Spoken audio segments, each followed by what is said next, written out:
রাজবাড়ীর বালিয়াকান্দির প্রত্যন্ত গ্রাম বারমল্লিকার ১৫ বছর বয়সী মেধাবী কিশোর রাহুল শেখ মাত্র ৪ দিনের কঠোর পরিশ্রমে উড়োজাহাজ তৈরি করে তাক লাগিয়ে দিয়েছে সবাইকে।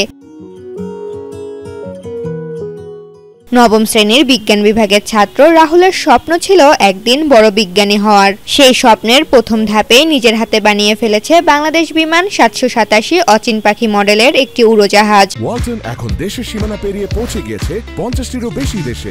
ওয়ালটন, ঘরে ঘরে বিশ্বজুড়ে, যা সফলভাবে আকাশে ওড়াতে সক্ষম হয়েছে সে। রামদিয়া বেনিমাধব বিপিনচন্দ্র উচ্চ বিদ্যালয়ের ছাত্র রাহুল শেখের পিতা মোহাম্মদ শামসু শেখ একজন কৃষক। ২ ভাই ও ৩ বোনের মধ্যে রাহুল ছোট।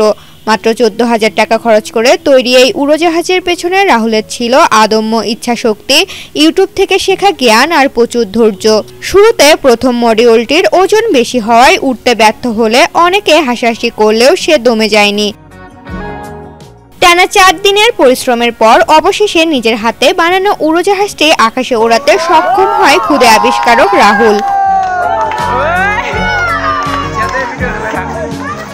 প্রথম দিকে মায়ের গচ্ছিত টাকা ও কৃষিক্ষেতে কাজ করে জমানো অর্থ, এমনকি বাবার বকুনি সহ্য করে প্লেন তৈরির খরচ জোগাড় করেন রাহুল। তার এই সাফল্য শিক্ষক, সহপাঠী ও এলাকাবাসীকে অবাক করে দিয়েছে। এখন গ্রাম জুড়ে আলোচনার কেন্দ্রবিন্দু হয়ে উঠেছে ক্ষুদে বিজ্ঞানী রাহুল। প্রতিদিন অনেক মানুষ রাহুলদের বাড়িতে ভিড় জমাচ্ছেন তার তৈরি জাহাজ দেখার জন্য।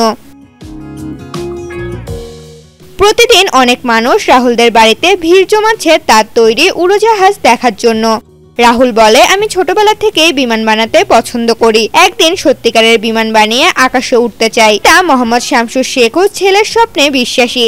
তিনি চান রাহুল একদিন দেশের গর্ব হয়ে উঠুক। রাহুলের এই অর্জন শুধু তার ব্যক্তিগত নয়, গোটা এলাকার জন্য এটি এক অনন্য গর্বের বিষয়।